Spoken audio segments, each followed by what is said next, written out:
Shalom Akim. First and foremost, I want to give all praises, glory, and honor unto Yahweh Bashem Yahushai. All right, double honors unto the apostles and the elders of GMS, who are the true leaders of all Israel on earth today. And salutations to the Akim that are doing this work in truth and sincerity, risking their lives and their freedom to do so. Salutations to the confusion of face brothers that are coming into the fold, that are doing the work. And salutations to the Akwaf that are listening and learning. To you, I say shalom. This is going to be part 8 of Let the Bible Speak. And this lesson is going to be geared toward the girl I've been referring to as the stupid pretty girl. This woman,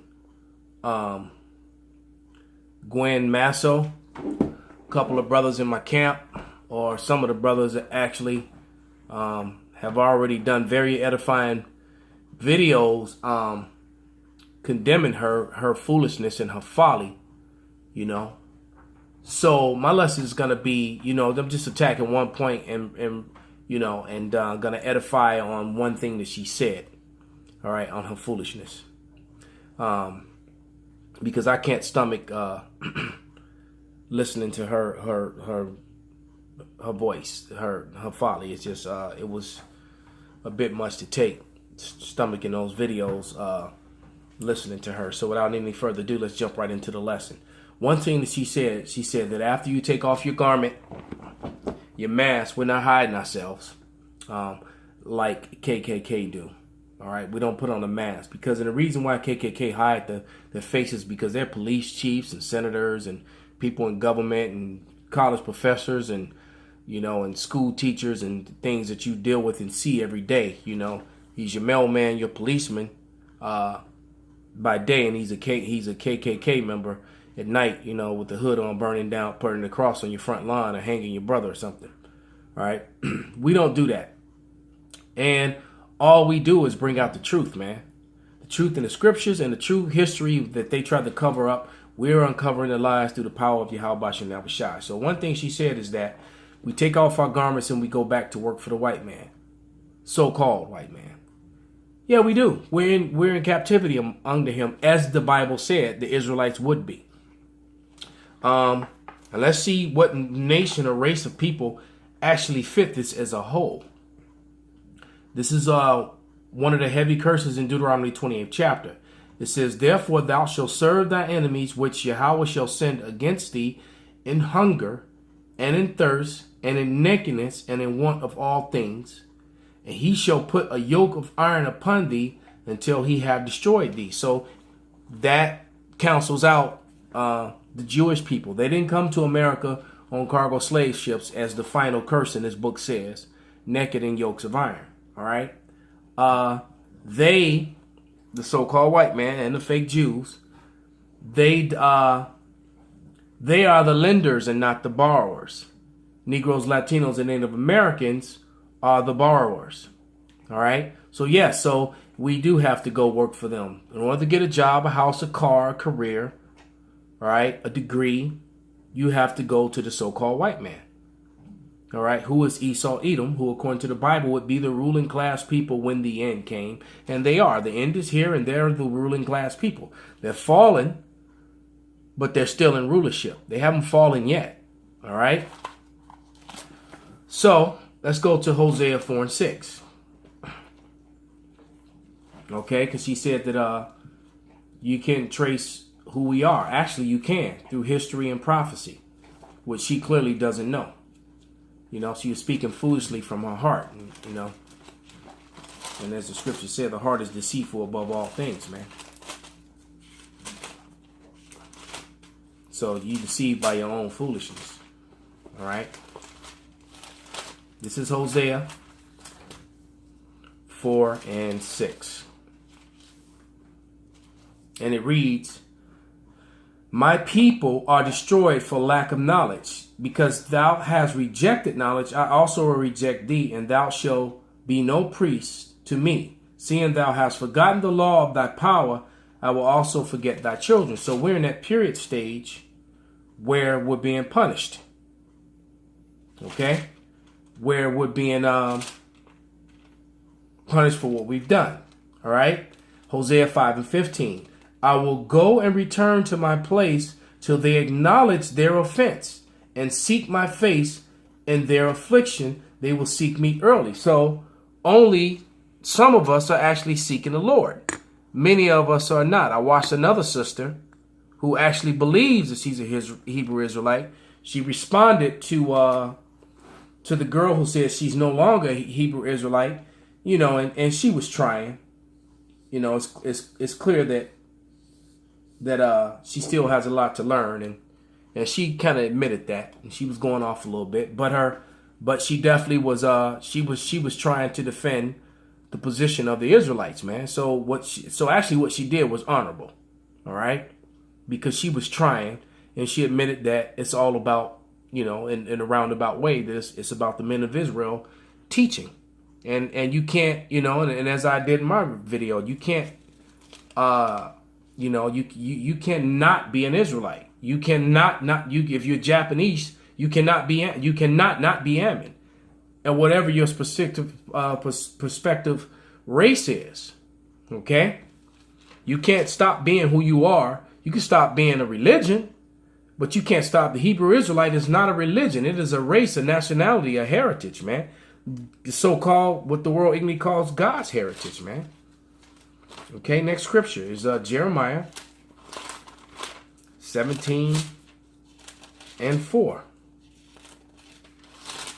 By the way, the stupid pretty girl is what I've been calling her. Is Gwen Masso, all right, who said her father is white, but through the spirit she's a nigger woman. Her father is clearly, if he's so-called white, is confusion of face. And then and I don't recall, but I think she may have said something about that could have been someone else. I could be mixing something together. But you know how these people want to call your identity through your mother. So, but nevertheless, her spirit reveals the fact that even if her father is a so-called white man, his forefathers is a Jake somewhere down the line, because she didn't have the spirit of a white woman. See, that was a belligerent Judite woman, a nigger woman, for lack of a better phrase. This is Jeremiah 17:4. It says, and thou even thyself shalt discontinue from thy heritage that I gave thee, and I will cause thee to serve thy enemies in the land which thou knowest not. For ye have kindled a fire in my anger, which will burn forever, which meant a long time, man. So the Israelites were going to be cut off from who they were, including Jeremiah himself, and forget who they were, and then remember in the end of days, man. Baruch at 2:30 wasn't going to get it, but since I said it, I'll go ahead and grab it anyway. This is the book of Baruch. Let's find Baruch. Because it says something to the fact that they're going to remember themselves, in the land of their captivities. All right? They're going to wake up and remember who they are. Okay? This was something that was said was going to happen to the Israelites. I always have a hard time finding Baruch, but here it is. We're getting close now. There it is. This is Baruch 2:30. I'm going to read 30 through 32. It says, for I know that they would not hear me because it is a stiff-necked people, but in the land of their captivities they shall remember themselves, and shall know that I am Yahweh their power, and I will give them an heart and ears to hear, and they shall praise me in the land of their captivities and think upon my name. As it said in Deuteronomy, the 30th chapter in the first verse. Shortly thereafter the curses, we would wake up one day and remember who we were, man. Who's fitting that? That doesn't fit the so-called fake Jews. They fabricated DNA and history and everything to try to say that they were the Israelites all along, and by doing so, they omitted themselves from the curses and from the prophecies. Made it easy to say that they aren't the people of the Lord, man. All right. Final scripture is Hosea 1:10. And it reads, yet the number of the children of Israel shall be as the sand of the sea, which cannot be measured nor numbered. And it shall come to pass in the place where it was said unto them, ye are not my people, There shall be said unto them, ye are the sons of the living power. And there is here in North America, because this is the main place where all the tribes are, man. Because right here in the Americas, we've been called Latinos and Negroes and Native Americans. All right. All kinds of other bywords, derogative terms. Matter of fact, to refer to a Negro as an African American is a racist statement within itself. Okay. To refer to an Ephraimite as a Puerto Rican is a racist statement within itself. You are purposely calling them by a false name and not acknowledging their nationality. Okay? Verse 11.